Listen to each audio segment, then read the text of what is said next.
Hello नमस्कार दोस्तों ये तो हम सभी को पता है कि कोई भी बिल एक्ट कैसे बनता है। सबसे पहले क्या है, पार्लियामेंट में इंट्रोड्यूस किया जाता है, उसके बाद लोकसभा में पास होता है, उसके बाद राज्यसभा में, उसके बाद जब प्रेसिडेंट की उसको असेंट मिल जाती है कोई भी बिल, तब एक्ट बनता है। दोस्तों आज हम बात करते हैं वक्फ अमेंडमेंट बिल, जो काफी चर्चाओं में है। सबसे पहले समझेंगे कि वक्फ क्या है, वक्फ बोर्ड के बारे में बात करेंगे और क्या क्या मेजर चेंजेस होने वाले हैं। दोस्तों सारी चीजों के बारे में प्रॉपर बात करेंगे कि क्या क्या बड़े चेंजेस होने वाले हैं। दोस्तों सबसे पहले हम समझते हैं कि वक्फ क्या है। दोस्तों वक्फ क्या होता है कि मुस्लिम रिलीजन में कोई भी पर्सन अगर कोई भी प्रॉपर्टी, अपनी प्रॉपर्टी को एज अ गॉड के नाम पर फॉर चैरिटेबल और रिलीजियस पर्पस के नाम पर देना चाहता है, तो ऐसी प्रॉपर्टी को वक्फ प्रॉपर्टी माना जाता है। दोस्तों ये प्रॉपर्टी मूवेबल भी हो सकती है, इमूवेबल भी हो सकती है। याद रखें दोस्तों ये एक नॉन ट्रांसफरेबल प्रॉपर्टी होती है। अगर आपने एक बार प्रॉपर्टी वक्फ के नाम पे दे दी तो ऐसा नहीं है कि वो वापस आपको प्रॉपर्टी, आप उसको क्लेम नहीं कर सकते।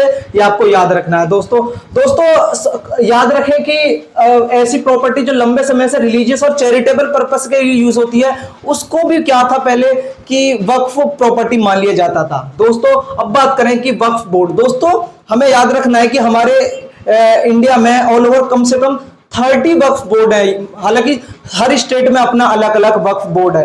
और आपको याद रखना है कि वक्फ बोर्ड के अकेले नाम पर कम से कम 9 लाख एकड़ प्रॉपर्टी वक्फ बोर्ड के नाम पर है। दोस्तों अगर हम बात करें तो सबसे ज्यादा जो हमारे देश में प्रॉपर्टी है वो रेलवे के पास है, उसके बाद रक्षा मंत्रालय और उसके बाद वक्फ बोर्ड के पास। और सबसे ज्यादा उत्तर प्रदेश में कम से कम पूरी वक्फ बोर्ड की प्रॉपर्टी का 27% हमारा उत्तर प्रदेश में है वक्फ बोर्ड प्रॉपर्टी। अब जानते हैं कि जो वक्फ अमेंडमेंट बिल जो आज इंट्रोड्यूस किया गया है उसमें क्या क्या मेजर चेंजेस होने वाले हैं। दोस्तों सबसे पहले आपको याद रखना है कि ये एक रेट्रोस्पेक्टिव इफेक्ट रखता है, ना कि रेट्रोस्पेक्टिव इफेक्ट। मतलब जो भी फ्यूचर में होने वाली चीजें हैं उन पर ये इफेक्ट डालेगा। मतलब अगर कोई भी आपका जो भी कोई रजिस्टर्ड प्रॉपर्टी है जिसका पूरा डॉक्यूमेंट है उसके ऊपर इसका कोई इफेक्ट नहीं होगा।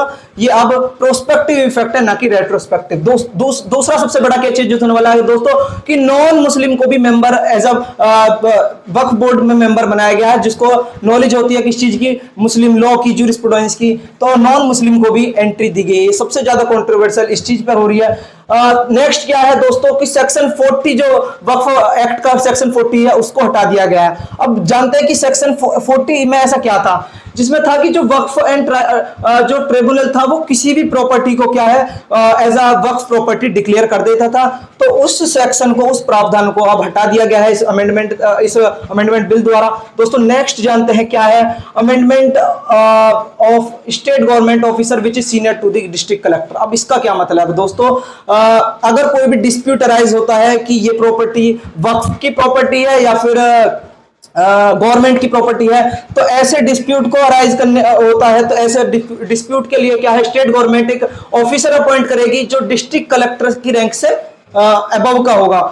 नेक्स्ट क्या चेंज होने वाला है दोस्तों कि no Waqf power in tribal, जो भी ट्राइबल एरियाज है, मतलब आदिवासी जो भी क्षेत्र होते हैं, ऐसे एरियाज में वक्फ प्रॉपर्टी नहीं ली जा सकती, मतलब वक्फ प्रॉपर्टी को दान नहीं दिया जा सकता। नेक्स्ट क्या है तो दोस्तों कि वक्फ बाय यूजर, मतलब ये एक टर्म बहुत ज्यादा यूज होती है, वक्फ बाय यूजर। मतलब दोस्तों इस टर्म का मतलब क्या है, इस वक्फ बाय यूजर को हटा दिया गया है। इसका क्या मतलब है दोस्तों कि मान लो कोई भी खाली प्रॉपर्टी है जिसका कोई भी डॉक्यूमेंट नहीं है, लेकिन वो बहुत समय से यूज हो रही है as a charitable purpose, as a religious purpose, तो उसको क्या है वक्फ प्रॉपर्टी मान लिया जाता था। लेकिन अब क्या है, अब वक्फ बाय यूजर को हटा दिया गया है इस अमेंडमेंट द्वारा। दोस्तों नेक्स्ट क्या है कि रजिस्ट्रेशन कराना अनिवार्य है। कोई भी आज अगर वक्फ में प्रॉपर्टी दी जाती है तो उसका रजिस्ट्रेशन अनिवार्य है। नेक्स्ट क्या है दोस्तों, पहले क्या था कि अगर कोई भी डिस्प्यूट अराइज होता है तो उसको ट्रिब्यूनल में सुना जाता था, और ट्रिब्यूनल का जो डिसीजन था वो फाइनल होता था, वो एंड का डिसीजन होता था। लेकिन अब क्या है कि ट्रिब्यूनल के जो डिसीजन है उसको भी चैलेंज किया जा सकता है। जी हाँ दोस्तों, हाई कोर्ट में चैलेंज किया जा सकता है।